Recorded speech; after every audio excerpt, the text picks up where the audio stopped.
otherwise it'll go rock hard. Right, so we've put that area of very light yellow in there, but behind at that point there, it's we've got shadow. So I'm just gonna drop some darker green. Now I'm not looking at my reference now, I'm looking at my picture and thinking what looks nice as textures. But I keep leaving little bits of white.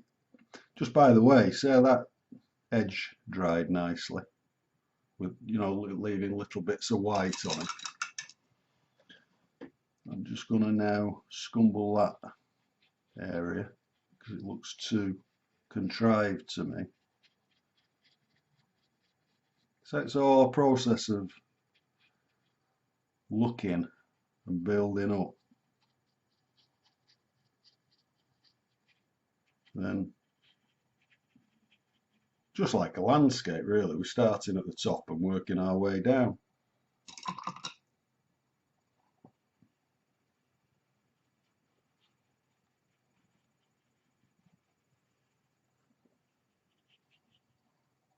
I'm quite happy, I think, with the way this looks. There's some more bluey green going on around this area.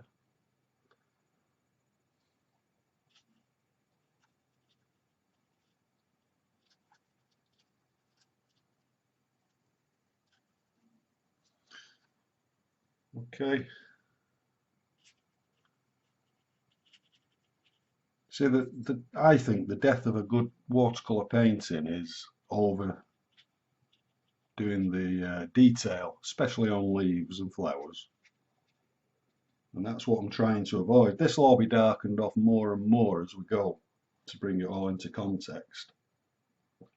But again, now we've got that basis in, I'm going to clean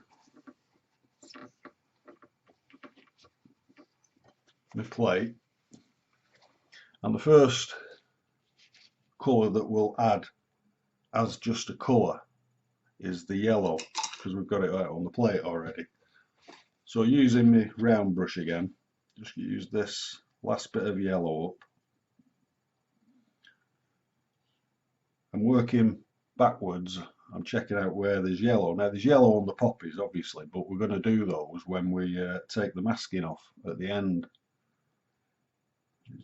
But you can still drop the yellow around, because that'll just add to the drama, if you like, when it's finished.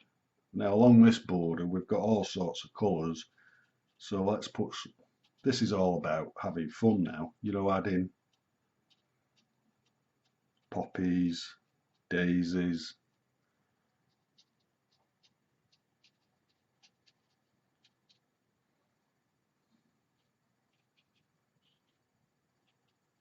and just interest generally.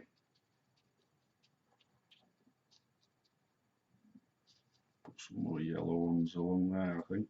Let's have a few sticking in this area.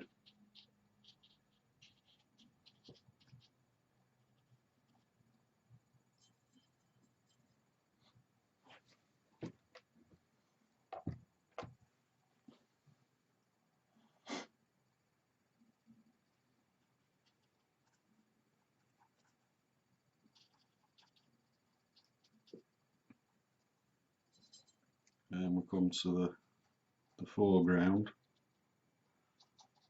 Just realised actually how well we did with the masking. We did quite a lot of masking, didn't we?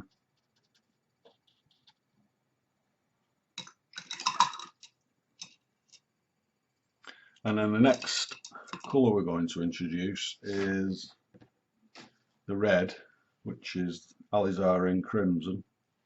There's not that much red, apart from the ace has got quite a lot of red involved.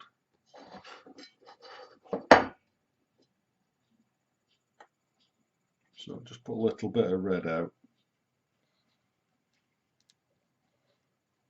And don't forget, you don't have to stick religiously to what the garden looked like. In fact, most gardens have got beautiful parts, not so beautiful parts, and pretty ugly parts. So don't try and get every part in. Um, so as I'm working as well, I'm just checking the whole painting, you know, just parts that need just making a little bit neater. So yeah, red, be careful with red because it's probably the only colour that you can't really get rid of once you've put it in.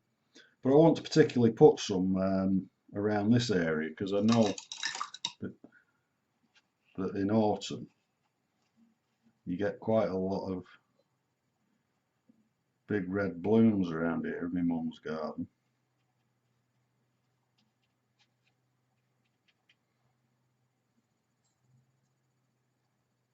And then, see what I mean? Just got a little bit too harsh there with that. But it doesn't matter. We can get rid of most of it. But it does stain. That's what I'm saying about just be careful.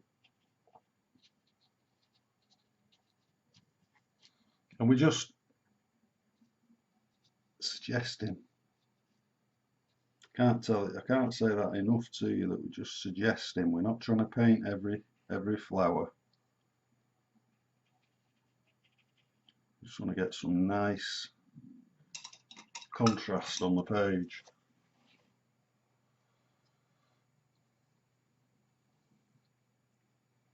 There's a few red pansies, I think they are, in that bowl. So let's put them in.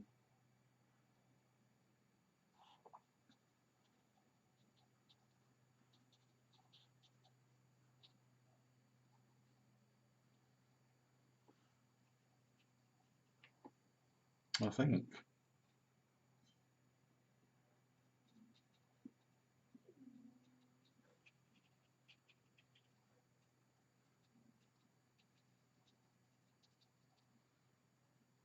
that might be it for red. Just wash that out a bit. So it's more of a pink, isn't it, than a red?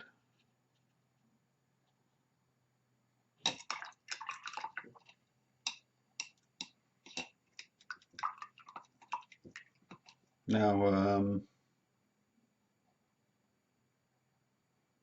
next I'm going to do blue.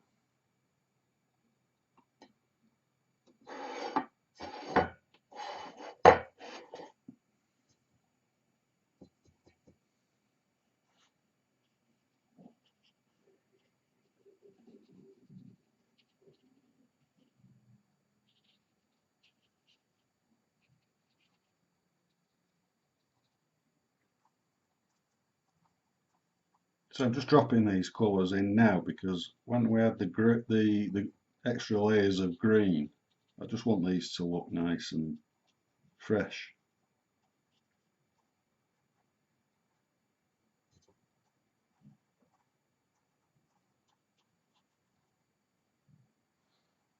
And now we've got the blue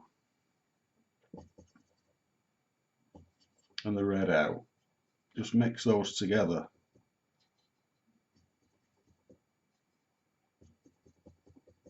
You get a nice, fresh purple. See that?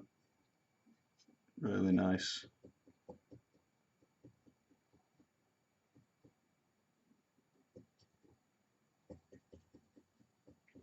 And I'm going to use this to do what we call the anti-ailing plant.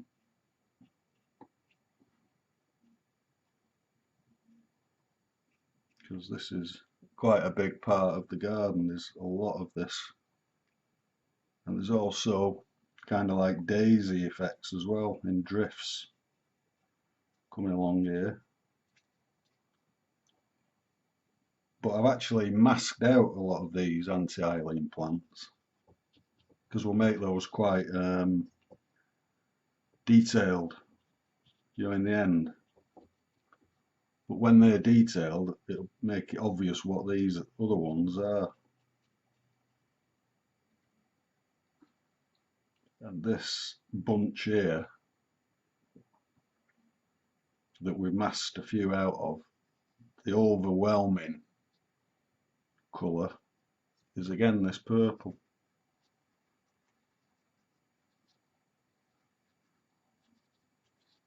And the green, we'll add green, take off the masking, and then we'll have the nice white daisies showing.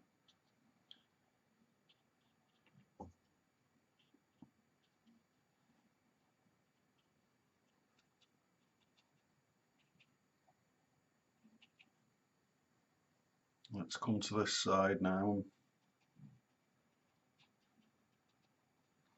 Just want to bring your attention here now. See how this red has run into the green, but it's not gone muddy at all. It looks really nice actually. And that'll happen more in the picture as we build up the layers. Well, I think just add a little bit more purple around.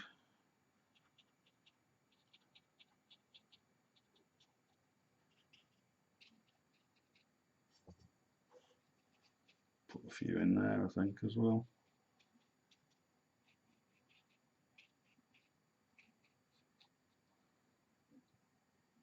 Right, so now I'm going to let all that dry, and then we'll do our next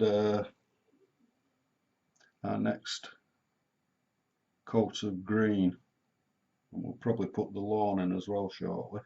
So I'll let it dry. I'll see you